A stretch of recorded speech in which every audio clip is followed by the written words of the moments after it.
Well, good morning. And yes, it is me, Kenny Polkara, your host of the party. And today is August 23rd, 2023. And what is it that you need to know? Because it is going to be a big day, right? It's finally arrived. We're going to get the NVDA earnings, but they're not going to come until 4:01 p.m. So you got to hang on all day, right?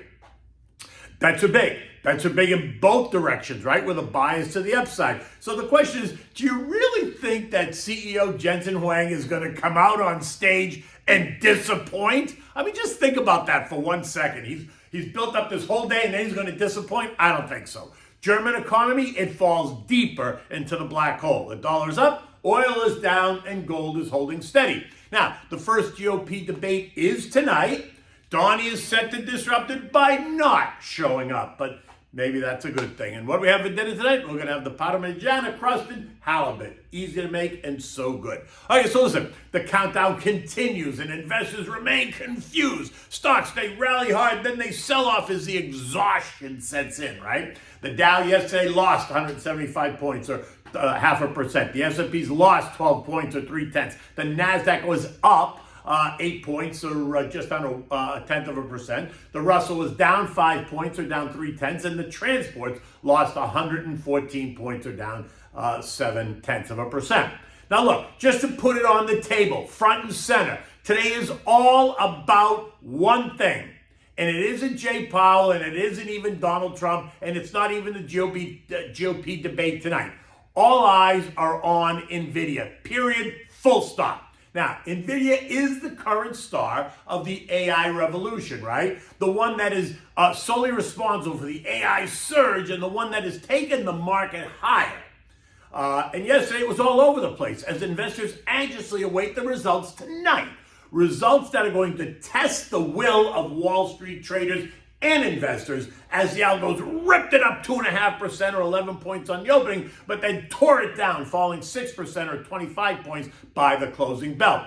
It is the largest supplier of graphics processing units, right? GPUs that power the generative AI platforms like ChatGPT and Google's Bard, right? The chips do 30 trillion calculations per second, 10 times faster than its nearest competitor. Pay attention to the data center, right? That's where the AI chips are.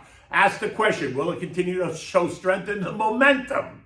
Now, the bets are big. The options market is pricing in a 10% move post the announcement, right? With a bias to the upside versus the downside. And the NVIDIA represents 3% of the S&P. It represents nearly 4% of the NASDAQ index. A move like that in either direction will have significant short-term implications for both of those indexes. And so, brace yourself because NVIDIA is priced to perfection. Revenues are expected to double to $11.1 billion. Earnings per share of $2.07 versus 51 cents last year. The whisper number is closer to $2.20 a share. The stock is trading at 222 times trailing earnings. Street price targets run the gamut. Consensus is at 458, right where it is today. But HBC's got a $780 price target. T-Corp is 620, and the others fall in between. Any sense that the report is less than the market expects could see a bloodbath, right? While a report that exceeds the expectations could certainly see the stock surge, right? And kiss $500. And why 500? Because it's a big fat round number. And everyone likes big fat round numbers, right? Pay attention to the guidance. It's going to be the forward guidance that really sets the path forward, right? Now, away from that, treasuries continue to churn right around the most recent highs. The 2-year yielding 5.04%, the 10 years yielding 4.33%, the 30 years yielding 4.41%, while 30-year mortgages again are teasing 7.5%. So just to be clear, the cost of owning a home with a $500,000 mortgage has gone from $2,041 a month in 2021 when Joey moved into the White House to $3,496 as of yesterday. And that represents a 71% increase in the cost to carry. Then add in rising real estate taxes, rising insurance rates, rising utility costs, and you can guess what that means. And it means in 2021, your income had to be at least $168,000 to support that loan, taxes, and insurance, as long as you weren't wallowing in debt and had a clean credit score. In 2023, your income has to be $250,000. That's a 48% increase in your income. So I ask, did you see a 48% increase in your income? Yeah, I didn't think so. Okay, in fact, yesterday we got the data on existing home sales. And in my note yesterday morning, remember I said, we are going to hear about what's going on in the existing home sale market. It's expected to be down 0.2. I think that's off, but we're going to find out at 10 o'clock. And at 10 o'clock a.m., what did we find out? We found out that existing home sales fell by 2.2%, right? I mean, can you really say that you're surprised? And now that we're moving from summer to fall, we can expect existing home sales to fall even further. Why? Well, because anyone who really had to move wants to do it before the school season starts and all that, so they want to get in for the new school year. So natural demand always trails off into the fall, right? And if rates continue to move up, then one of two things can happen here, right? Home sales are going to come to a halt, or home owners are going to recognize that the price they thought their home was worth is not the price now that buyers think it's worth, and prices will have to adjust, right? So they'll begin to decline. And I think at some point they're going to decline fairly swiftly as rates continue to move higher, right? And so the clock just ticks. And then speaking of the eco data, we also found out that services sector in Philly is under pressure. The data point coming in at a negative 13.1, while the Richmond Manufacturing Index fell by 7 points, right? Again, that kind of mimics what happened in the Empire State, which plummeted, right? Eco data today includes mortgage apps that are out at 7 o'clock, and they've been under pressure over the past month. S&P Manufacturing PMI expectation of 49, which is in contraction territory, and S&P Services PMI of 52.2, which is in expansion territory, but moving lower, right? We're also going to get data on new home sales, which are expected to be up 1% month over month. But remember, home builders can do a lot to entice new home buyers. They can buy down the rates, since most of them have their own financing arm. They can upgrade your cabinetry. They can upgrade your countertops. They can upgrade your tile. They can plant shrubbery all around, all for free, right? Which is laughable, but whatever. So get ready, because we're about to find out what new home buyers are doing at 10 o'clock. And U.S. futures this morning, they're higher. Dow futures up 120, S&P's up 20, Nasdaq's up 95. There's more NVDA excitement around that, and the Russell's up 9. The market is expecting NVIDIA not to disappoint. Nor do I think they will. Why? Because they've had plenty of time to guide street analysts to where they wanted them to be, leaving room for them to do what? Surprise to the upside. And the last thing, like I said, Jensen Huang wants to do is blow this. He wants to be the next Steve Jobs. He wants to wow the crowd. He wants to be Time's CEO Man of the Year. Now, this morning we learned that UPS and the Teamsters Union ratified a new $30 billion 5-year contract, which we knew was kind of coming, right? Addressing labor concerns and shareholder concerns. Part-time workers are now getting paid $21 an hour. That's up from $16 an hour, or 31% increase, while existing workers will see an immediate increase of $2.75 an hour, with a total increase of $7.50 an hour over the life of the contract, bringing total compensation to $170,000 a year for a full-time driver. Remember, UPS moves 5% of the U.S. GDP every day. That's $3.8 billion of stuff. So averting a strike was good, and higher pay is good, as it allows these workers to try to keep up with inflation. But upward pressure on wages is going to continue to put upward pressure on inflation. Think the wage price spiral conversation in Econ 201.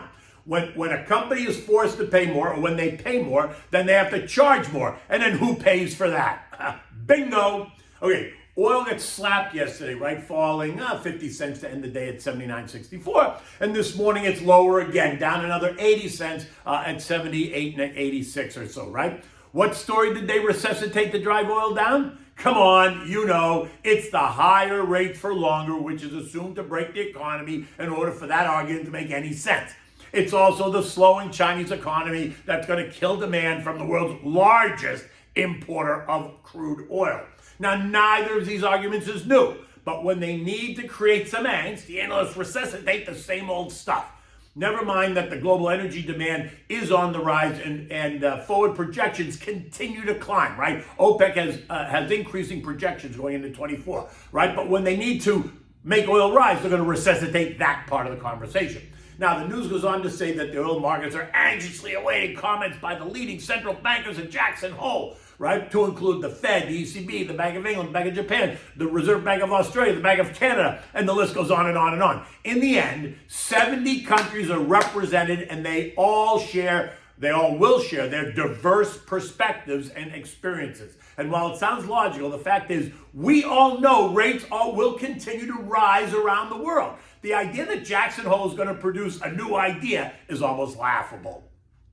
The dollar index this morning is trading up 30 cents at 103.88. And that is putting pressure on the commodity complex, oil included, right? The BCOM, which is the Bloomberg Commodity Index, was down 30 cents yesterday. It's down another 20 cents today, taking it down 4.5% since mid-July when the dollar began its most recent ascent, right? The dollar is now well above the 200-day moving average, right, which was resistance, so that now represents support. And that might allow the dollar to advance to the 104.50 range, which is the May high. And if so, look for commodities to kind of weaken a little bit further. Gold is holding steady right here at 1931. European markets are also up this morning, all up better than 0.5%. German PMI figures were disappointing. Manufacturing PMI at 39.7, down from 41, pushing it further into contractionary territory. Services PMI came in at 47.3, down from 52.3. So it went from expansion to contraction. So the excitement is all about the speculation. Speculation that Christine Lagarde is going to hint at a rate pause, something I do not subscribe to. But let's see. She's due to speak on Friday as well. Jay Powell's going to speak in the morning. I think Christine Lagarde speaks after him. The S&P ended the day at 43.87, down 12 points yesterday. The dog days of summer are here. We talked about that. And the recent market action it shows it, right? As we're wallowing around, trying to advance only to find ourselves exhausted, right? We remain in the 42.90, 44.50 trading range, which is, both support and resistance. That's what those lines are. Not today after the bell, not a minute before, unless, of course, somebody leaks it. We're going to get NVDA results, right? Expect fireworks in the stock in the moments immediately following the announcement. Depending on what they are, it's going to set tech up for either further advances or immediate declines. Either way, it presents an opportunity for the long-term investor. But remember, do not make emotional decisions. Here's me telling you not to make an emotional decision. I mean, really?